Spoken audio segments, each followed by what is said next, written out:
Hey, what is up, guys? This is Bo, or Carl Hunga 712, and I'm back on that journey to COD 2016 with some Call of Duty Ghosts gameplay here. This was actually taken from my live stream from last night, so hope you guys don't mind that. Very few times do I take gameplay from my live stream since you guys already see it once.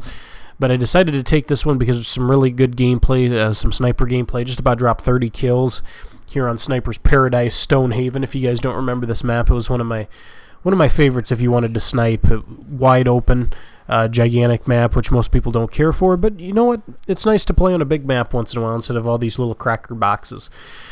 But anyways, like I said, I think you guys are really going to like that gameplay. Let me know in the comments section. I wanted to go in order from COD 4 basically all the way up to Black Ops 3, but I've been struggling the last few nights getting some gameplay from World at War just because the lobbies are so hacked. Still, it's such a good game. It really is. I love World at War. Sniping on World at War is really fun, too. But, yeah, World at War is just, it's hacked to hell, unfortunately. I will get you guys some good gameplay, because every once in a while you run into a normal lobby, but unfortunately it's not too often. But I wanted to bring you guys some Ghost gameplay because, in case you guys didn't know this, Call of Duty Ghost got a lot of bad rap. It got a ton of bad rap after it came out. Of course, it was following Black Ops 2, which, you know, I'm not going to say that's everybody's favorite, but the game was highly regarded. If you guys didn't know that, or if you're new to the scene or didn't pay too much attention, Black Ops 2 was regarded as one of the best Call of Duties ever made. So, Infinity Ward had some struggles because they had to follow up Black Ops 2, which, you know, I'd hate... Oh, wait a sec, guys. You got to watch this nice three-piece. Boom! Boom! Boom! Bringing out my inner pomage there. But, anyways, Infinity Ward had a tough follow-up because they had to follow up Black Ops 2, like I said, which was phenomenal in the competitive scene. It was, you know, just a phenomenally competitive game. And, you know, the public match players loved it, too. I love Black Ops 2, as you guys know. That's my favorite. But, you know, Infinity Ward had some struggles. You know, they had, like I said, they had to follow up Black Ops 2. And this was also the time when the Xbox One and the PlayStation 4 were getting ready to be released. So not only did they have to create a game for the 360, the PS3, and the PC, but they also had to make one for the Xbox One and the PS4. And of course, those two consoles weren't released quite yet when the game was coming out. So Infinity Ward had to kind of guess at, you know, the... what would you call it? The specs, basically, on the game to the new console. So Infinity Ward kind of had a tough time with this one. You know, they were kind of put into a bad scenario. But you know what? To be honest with you, I think they did a pretty good job with Ghosts. There were some problems with it. There were some good things with Call of Duty Ghosts. And like I said, I'm on this journey to Call of Duty 2014 or 2014. Wow, 2016. Like I said, I figured I'd go back and talk about all the Call of Duties just in case you've missed some of them. Make sure you go back and check them out. But just kind of wanted to take you guys through that long journey through all the Call of Duties to now. And just, you know, what can Call of Duty 2016 take away from some of these old games that was great, and some of the things it can take away from these older games that was really bad. Now, to start off with Call of Duty Ghosts, the netcode in this game was beautiful. They really did a good job with netcode. This game ran buttery smooth. Just as long as your connection was halfway decent, this game was buttery smooth. And the hit detection in this game was incredible.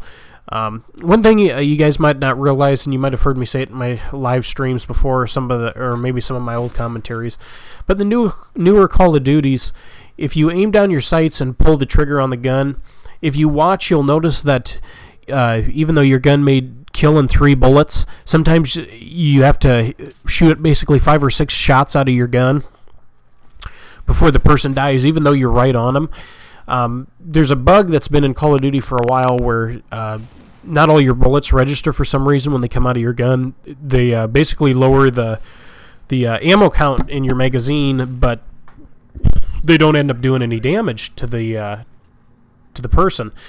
And Call of Duty Ghosts fix this. You know, if you're holding down the trigger and you're right on somebody, every single bullet's going to hit them and register. But, of course, a lot of people didn't like that in Ghosts because you died very fast in this game. And it's not because the guns were that much more powerful. It's just because the netcode was finally fixed. and a lot of people didn't care for that. Now I loved it.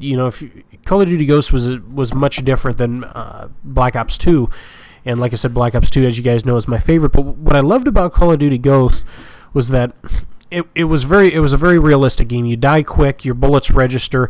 You had to really learn how to maneuver the map, because if you didn't maneuver the maps correctly in Ghost, you were going to get destroyed.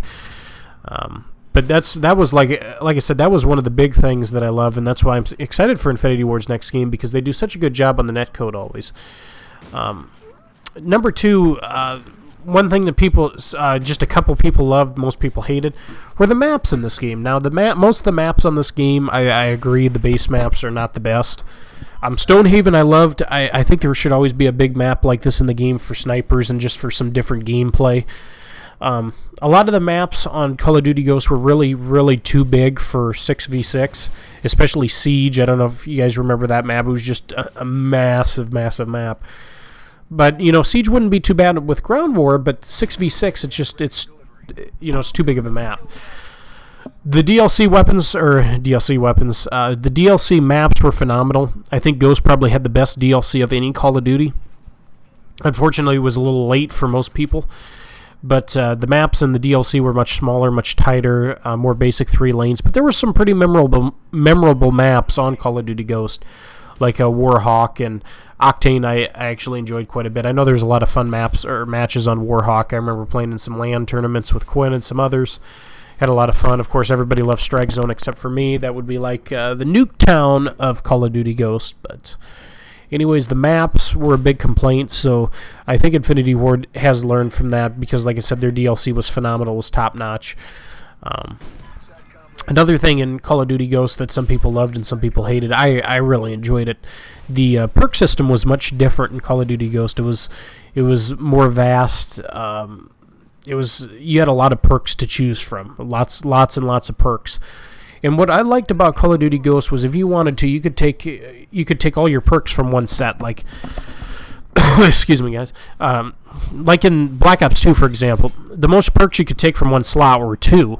If you wanted to in Ghost, you could take all your perks from one set of slots. You had your awareness perks, you had your speed, mobility perks. You had just all kinds of things. You had your stealth perks in there. And if you wanted to be stealthy, you could choose all your perks from there. Whereas on Black Ops 2, you can only choose 2, from the perk 3 grade. But that's one thing I think Infinity Ward really, really did a good job on in Call of Duty Ghost. I think they did a phenomenal job with the perk system. Like I said, some people thought it was a little too complicated, and I completely understand that. One thing that I've always thought was cool in the older games was there was always a risk-reward for choosing your perks. In some of the older games, and like I said, I'll talk more about it when I get you some World of War gameplay. But typically, if you wanted a stealth perk, you couldn't have stopping power, which stopping power basically gave your gun normal bullet damage. If you didn't run stopping power, it took an extra bullet or 2 to kill somebody. So that was kind of your risk reward. Okay, you don't want to show up on the map where your gun's not going to be quite as strong. But I did enjoy that perk system in Call of Duty Ghost. I wouldn't mind seeing it come back. Now, it might be a little complex for some, so maybe take out a few of the perks. But other than that, I think the perk system was very good in this game. One of the big knocks I had on Call of Duty Ghost was the color palette. Now, if you look at most of the maps on Call of Duty Ghost, most of them are green and brown. And the players are green and brown, or most of them. You have some black suits on there. But everything's kind of a faded, washed color. Now, I understand why Infinity Ward does this. It gives it more of that, dark, nasty, basically combat feel. Because Infinity Ward's always been a little bit more realistic along the lines of warfare in the Call of Duty games. But that was one of the big complaints I have. I know a lot of people who are colorblind struggled with the color palette. But that was one big complaint to maybe change in the next game. But I think, like I said, I have faith in Infinity Ward having 3 years now, so I think they'll do a good job. And two of the last things I want to talk about, I'll group them together real quick before the video ends. Gun balancing and score streaks. Now, the score streaks in this game were quite weak. Other than the Helo pilot, the dog got you a few kills once in a while, and the Griffin wasn't too bad. Most of the streaks in the game were pretty crappy.